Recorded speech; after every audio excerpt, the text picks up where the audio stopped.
अस्सलाम वालेकुम नाज़रीन, आप देखते हैं हम हमेशा आवाज़ बनते हैं जो हमारे मुआशरे में हो रहा है और हम एक पॉजिटिव मैसेज डिलीवर करते हैं कि हमारे मुआशरे में क्या हो रहा है, हमारा ज़माना किस तरफ जा रहा है।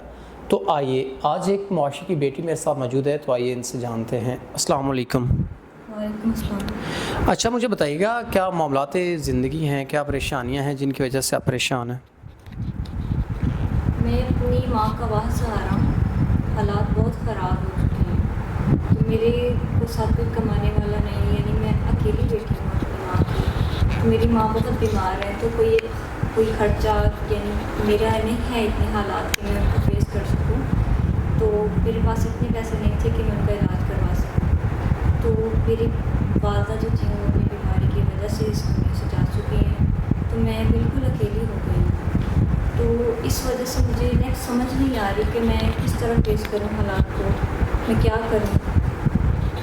आप इस मुआशरे में जी रही हैं, मुआशरे की तरफ से आपको क्या नेगेटिव रिस्पांस मिलता है देखने को, लोगों के रवैये, या आप जब मार्केट जाती हैं जैसे भी, तो क्या लोगों की तरफ से रिस्पांस रहता है?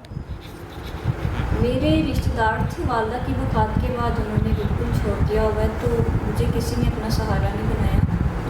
तो इस वजह से ये कि अकेले कोई रह नहीं सकता इस दुनिया में, बहुत से हालात उनको फेस करने पड़ते हैं, लोगों के ताने सुनने पड़ते हैं जो कि बिल्कुल बर्दाश्त से बाहर हैं। नाज़रीन, लोगों के ताने सुनने पड़ते हैं जो कि बर्दाश्त से बाहर हैं। हकीकत है, इस मुआशरे में ऐसा हो रहा है। खून के रिश्ते भी सफ़ेद हो चुके, और बाकी मामलात में ज़िंदगी में आप देखें, जब इंसान पे गुर्बत होती है तो कोई साथ नहीं देता।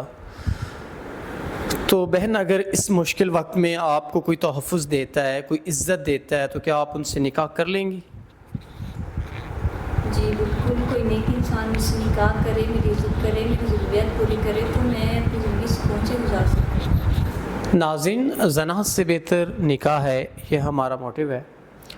तो हमेशा निकाह को आम करें। जो ऐसे मसाइल में लोग होते हैं, उनकी ज़रूरियात ज़िंदगी को समझते हुए उनकी परेशानियों को समझें और निकाह करें, ताकि वो गुनाह से बच सकें। पता नहीं कितनी ऐसी बहनें बेटियां यूँ धक्के खा रही होंगी, या जिनके ऐसे मसाइल होंगे। हमारा काम है एक पॉजिटिव मैसेज आप लोगों तक डिलीवर करना, ताकि जो मुआशरे में हो रहा है उसकी अक्कासी की जा सके। तो इसी के साथ अपने मेज़बान नवाब अहमद को दें इजाज़त। खुदा हाफ़िज़।